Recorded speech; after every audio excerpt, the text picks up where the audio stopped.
Bercanda.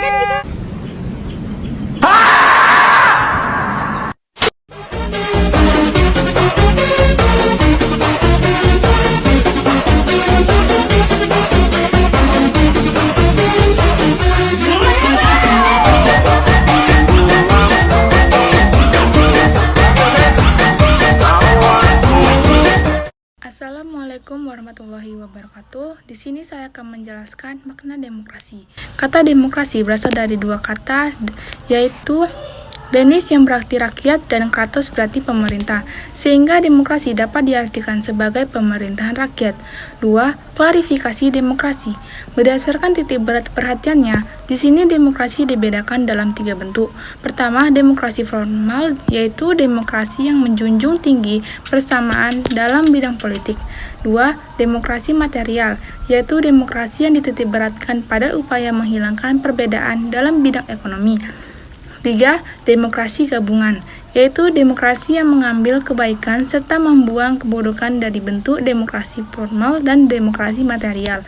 Menurut Ahmad Sanusi dalam tulisannya yang berjudul Memberdayakan Masyarakat dalam Pelaksanaan 10 Pilar Demokrasi, mengutarakan 10 pilar demokrasi konstitusional Indonesia menurut Pancasila dan Undang-Undang Dasar Negara Republik Indonesia tahun 1945, yaitu demokrasi yang berketuhanan yang Maha Esa, artinya seluruh sistem serta perilaku dalam menyelenggarakan keanekaragaman Republik Indonesia harus taat asas dan konsisten atau sesuai dengan nilai-nilai dan kaidah-kaidah dasar ketuhanan yang Maha Esa.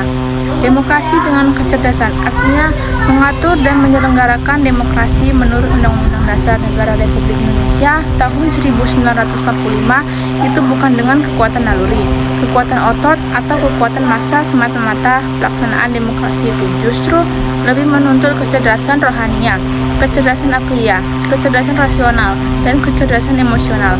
Berdasarkan ideologinya menjadi landasannya, demokrasi dapat dibagi menjadi dua bentuk, yaitu demokrasi konstitusi atau demokrasi liberal dan demokrasi rakyat atau demokrasi proletar.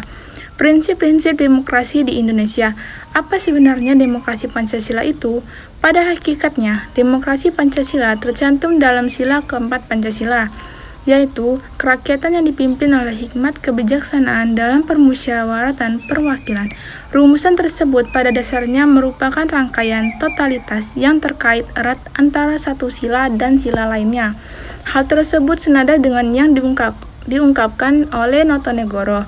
Nah, inti dari demokrasi ialah kedaulatan rakyat.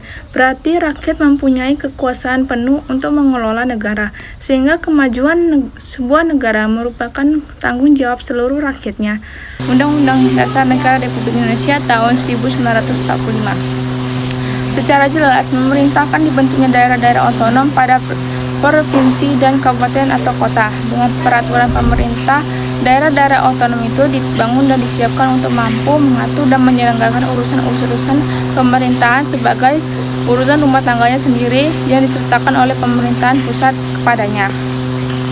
Selanjutnya, saya akan menjelaskan secara singkat tentang membangun kehidupan yang demokrasi di Indonesia. Pada hakikatnya, sebuah negara dapat disebut sebagai negara demokrasi. Bagaimana caranya supaya kita dapat menjalankan kehidupan yang demokratis? Untuk menjalankan kehidupan demokratis, kita bisa memulainya dengan cara menampilkan beberapa prinsip di bawah ini dalam kehidupan sehari-hari, yaitu 1. Membiasakan diri untuk berbuat sesuai dengan aturan main atau hukum yang berlaku. 2.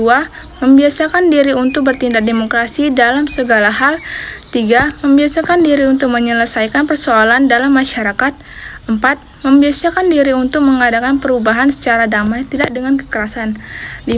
Membiasakan diri untuk memilih pemimpin melalui cara yang demokratis. 6. Selalu menggunakan akal sehat dan hati nurani musyawarah.